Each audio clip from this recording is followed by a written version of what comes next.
দিয়েছো আর নেই তো আমার সাধ্য।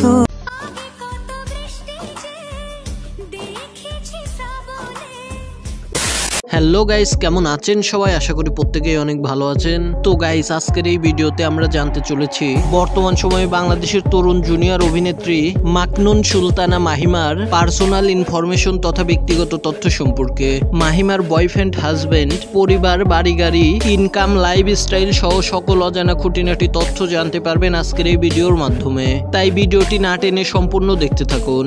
আর যারা এখনো ভিডিওতে লাইক এবং চ্যানেলটিকে সাবস্ক্রাইব করেননি, দয়া করে ভিডিওতে লাইক এবং চ্যানেলটিকে সাবস্ক্রাইব করে আমাদের সাথেই থাকবেন। তো গাইস, বেশি কথা না বলে ভিডিও শুরু করা যাক।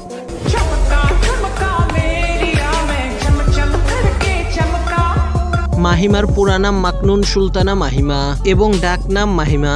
মাহিমা জন্মগ্রহণ করেন 19 এপ্রিল 2000 সালে। আর 2025 সাল অনুযায়ী তার বর্তমান বয়স চলছে 25 বছর। মাহিমার উচ্চতা 5 ফুট 2 ইঞ্চি এবং ওজন আনুমানিক 50 কেজির মতো। জাতীয়তা বাংলাদেশি এবং তিনি ইসলাম ধর্মের অনুসারী। মাহিমা জন্মগ্রহণ করেন বাংলাদেশের বরিশাল জেলায়। তিনি বর্তমান ঢাকাতে বসবাস করছেন। মাহিমা পেশায় একজন স্টুডেন্ট, মডেল এবং অভিনেত্রী। মাহিমার শিক্ষাগত যোগ্যতা: Jagadish Saraswat girls school and college থেকে এসএসসি এবং বরিশাল সরকারি মহিলা কলেজ থেকে এইচএসসি পাশ করেন। বর্তমান তিনি ঢাকাতে একটি প্রাইভেট বিশ্ববিদ্যালয়ে পড়ালেখা করছেন। তো গাইস, এবার আমরা মাহিমার অনলাইন ক্যারিয়ার সম্পর্কে জেনে আসি।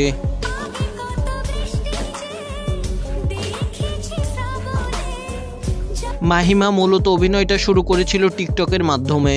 বর্তমান তিনি বাংলা নাটক এবং শর্ট ফিল্মে নায়িকা হিসাবে অভিনয় করে। ইতিমধ্যেই তিনি মুশফিকার, ফারহান, শামীম হাসান সরকার, নিশু সাব্বির সহ অনেক বাংলা নাটকের জনপ্রিয় অভিনেতাদের সাথে নায়িকা হিসাবে অভিনয় করেছে। তবে তিনি প্রত্যয় হিরণের সাথে কাজ করে সব থেকে পরিচিতি এবং জনপ্রিয়তা অর্জন করে এবং কি দর্শকও মাহিমা এবং প্রত্যয় জুটিকে বেশি পছন্দ করে থাকে। বর্তমান মাহিমার ফ্যান ফলোয়ার বিভিন্ন সোশ্যাল মিডিয়াতে ছড়িয়ে ছিটিয়ে রয়েছে। মাহিমার ফেসবুকে বর্তমান 5,13,000 ফলোয়ার্স রয়েছে এবং ইনস্টাগ্রামে 2,89,000 ফলোয়ার্স রয়েছে। এছাড়াও টিকটকে তার বেশ জনপ্রিয়তা রয়েছে। বর্তমান তার টিকটক অ্যাকাউন্টে 6,28,000 ফলোয়ার্স রয়েছে। মাহিমা তার সকল প্ল্যাটফর্ম মিলিয়ে প্রতি মাসে 2 থেকে 3 লক্ষ টাকা আয় করে থাকেন। তো গাইস, মাহিমাকে আপনাদের কেমন লাগে তা অবশ্যই কমেন্টে জানাবেন। আর ভিডিওটা ভালো লাগলে লাইক, শেয়ার এবং চ্যানেলটিকে সাবস্ক্রাইব করে আমাদের সাথেই থাকবেন। আবারও দেখা হবে নতুন কোনো ভিডিওতে। ততক্ষণ ভালো থাকুন, সুস্থ থাকুন। আল্লাহ হাফেজ।